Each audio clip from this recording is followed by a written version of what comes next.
This is the notification that Donald Trump has been dreading more than any indictment, more than any protest, and more than any trade war. This morning, the political impossible happened. North Carolina, the purple battleground that delivered him the presidency in 2024, the state that has been the linchpin of every Republican electoral strategy since 2000, is gone. But it's not just the top-line number that has the White House in a panic. It's the who. The coalition that built the Trump majority is fracturing in real time.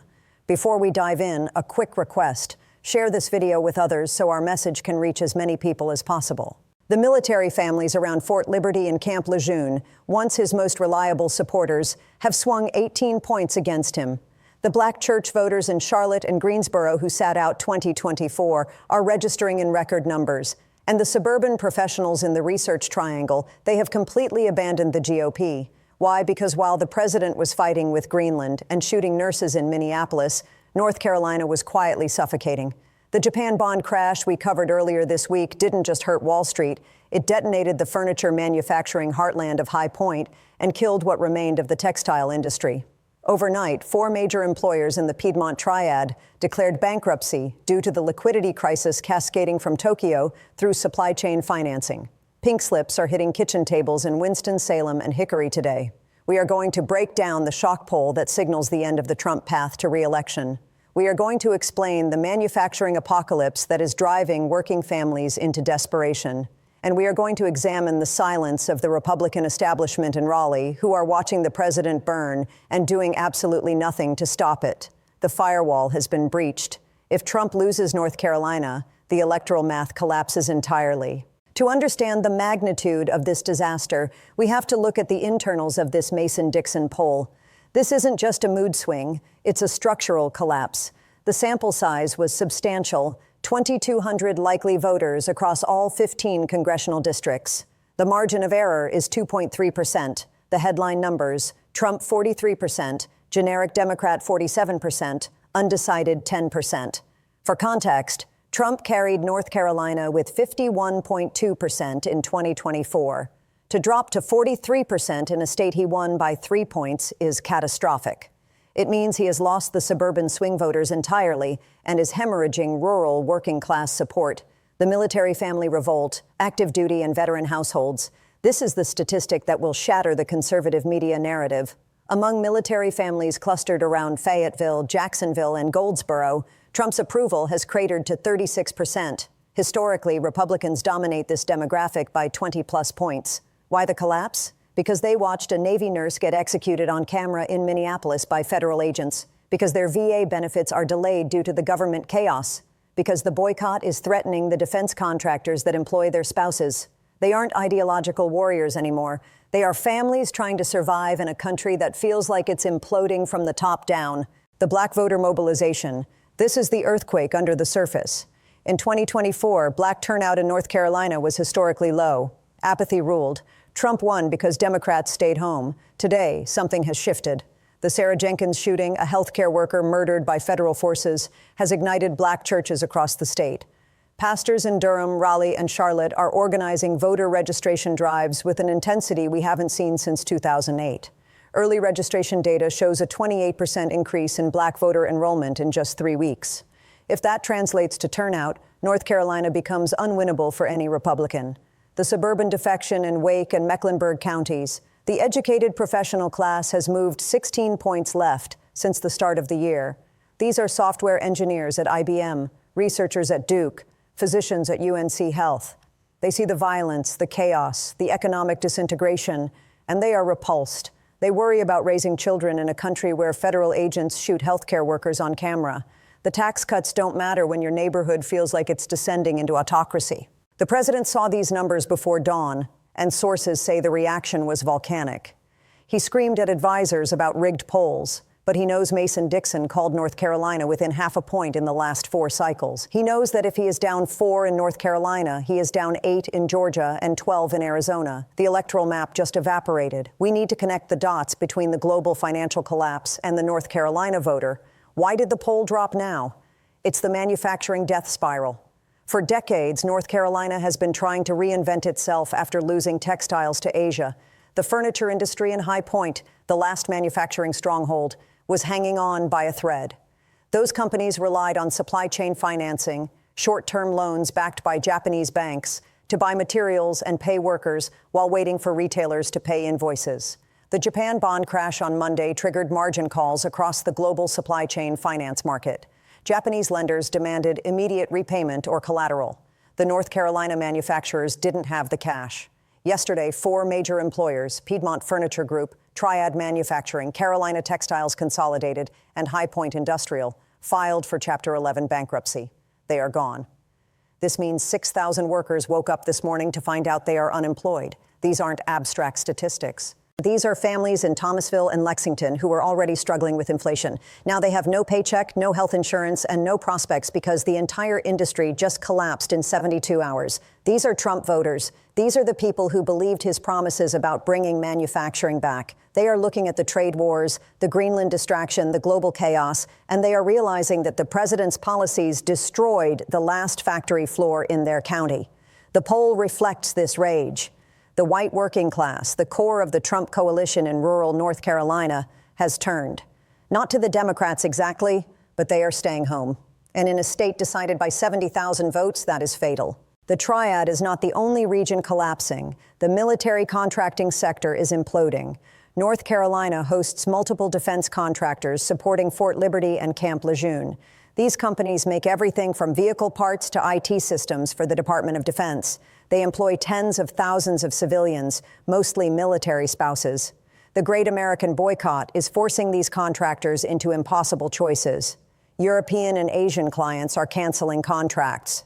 The Defense Department is delaying payments due to the budget paralysis.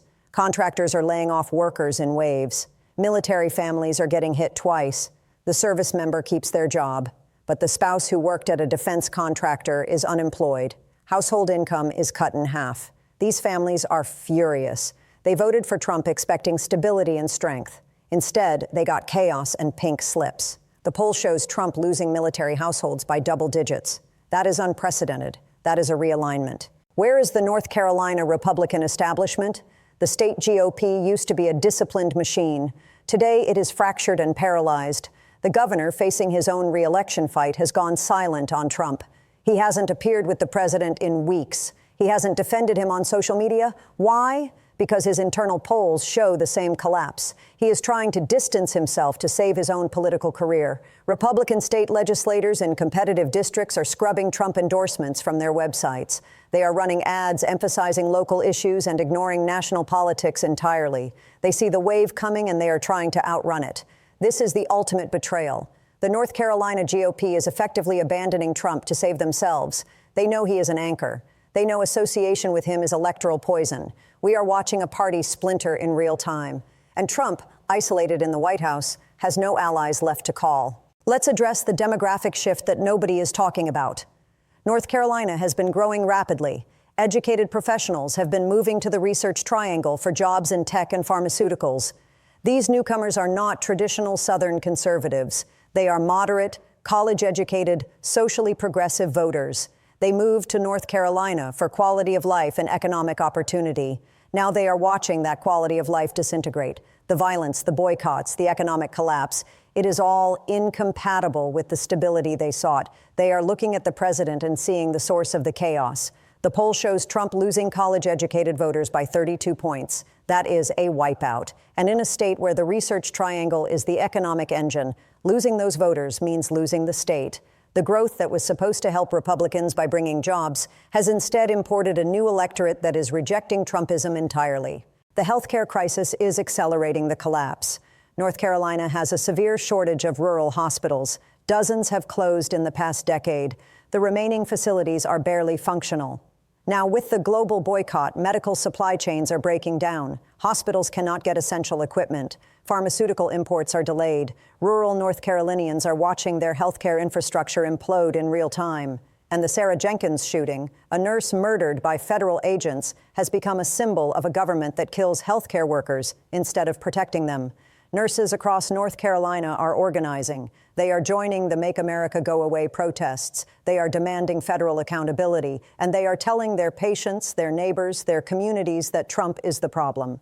When healthcare workers turn against you in a state with a healthcare crisis, you lose the moral authority to govern. Tourism is collapsing. The Outer Banks, the Smoky Mountains, Asheville, these are economic engines for the state.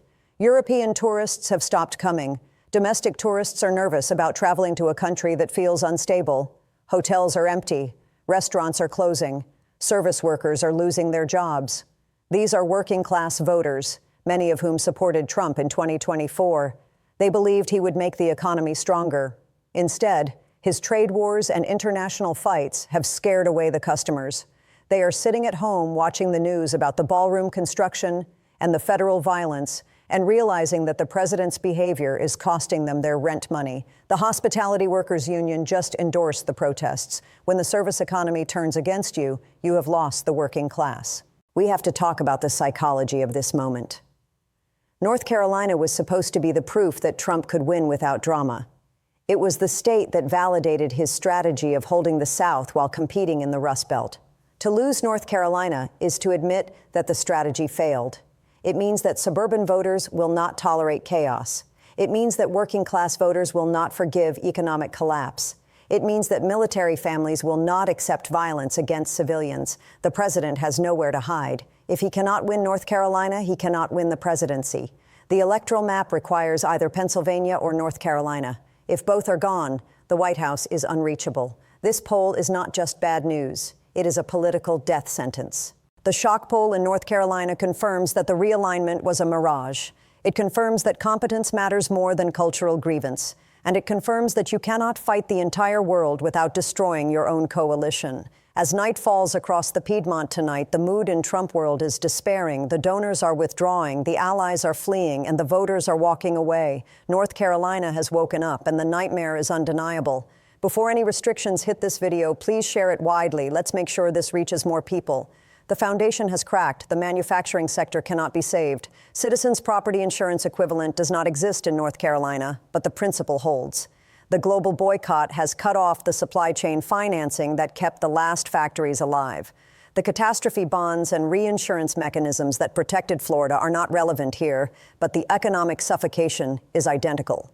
North Carolina relied on global capital to finance its economic transition. That capital has fled. The Japanese banks that provided supply chain credit are gone. The European investors who funded infrastructure projects have pulled out. The state is economically isolated, and Trump has no tools to fix it. He cannot tweet the factories back to life. He cannot deploy the military to restore supply chains. The damage is structural and irreversible. The research triangle was booming in 2024. Companies were expanding. Jobs were plentiful. Today, the tech sector is frozen. The boycott has made international collaboration impossible. Companies that relied on European or Asian partnerships are laying off workers. The pharmaceutical companies that made the triangle an economic miracle are facing supply chain breakdowns. Active ingredients come from India and China. Those shipments are delayed or canceled due to the trade chaos. Production is halting. The economic engine of North Carolina is sputtering. And the voters blame the man who promised to make America great, but instead made it a pariah. The Republican gerrymandering that locked in congressional seats in 2024 has become a trap. By spreading their voters thin to maximize seats, they made themselves vulnerable to a wave election. The poll suggests that 3 or 4 congressional seats in North Carolina could flip blue in 2026. That alone threatens the House majority.